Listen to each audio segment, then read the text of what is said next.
from Relocation Agent Network Birmingham. We are live with Mal McCallion, tech guru, Hello, marketing everybody. guru. So Mal, for those that don't know you, tell us who you are, what you do. Let's Okay, go. so my business is a company called Growtion.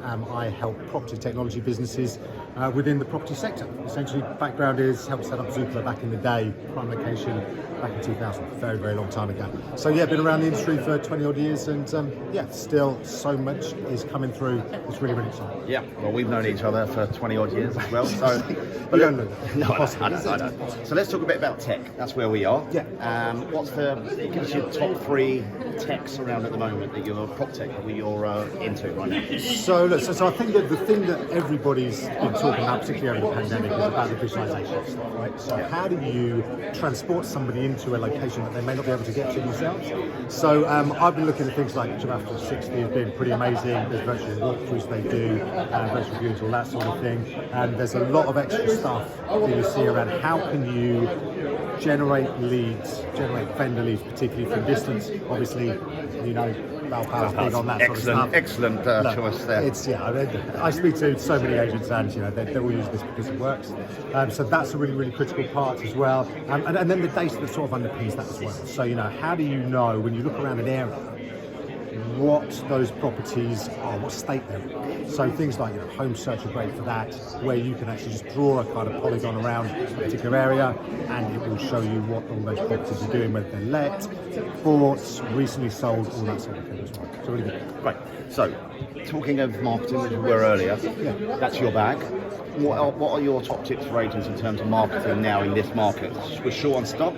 What should they be looking out for? So you've got to go back in time. I mean, you've got to get to the moment. And when we first started Zoopla, one of the things we were really obsessed about was that moment that people decided to move house.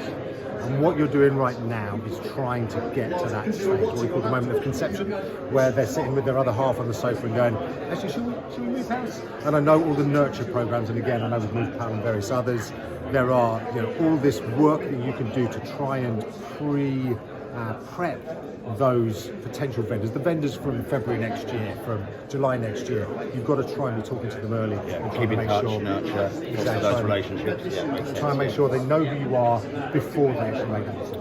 What's just before we finish up? What's your take on, or your view on the next period? Let's say over the next year or so. What's the market looking like? So look, obviously there's so many unknowns, right? And this is really difficult. But obviously stock is tight, and I can't see that particularly change. I think so many people have moved over the last 18 months or so that there's going to be a bit of a squeeze from that perspective. So great agents need to be on their marketing, need to be on that nurturing journey as quickly as they can be. I think if there's a restriction of supply, then there's always going to be price increases. Demand is still high, and I think on the letting side that's also true as well. So yeah, I think it's going to be a real battle for instructions, whether on the letting side or on the sales side. But I do think that those agents that use the right tools are going to be in a great position to secure what's out there. Okay, brilliant. All right, thanks, Mel. Brilliant. Before we go, one last question. Let's tell our viewers something they don't know about Mal McCallion. What don't they know? So when I was 13, I chopped my finger off in a door. That's all I got. That's brilliant. Okay, Mal McCallion, CEO of Growtion, live from the RAN conference in Birmingham. Thank you very much. Okay.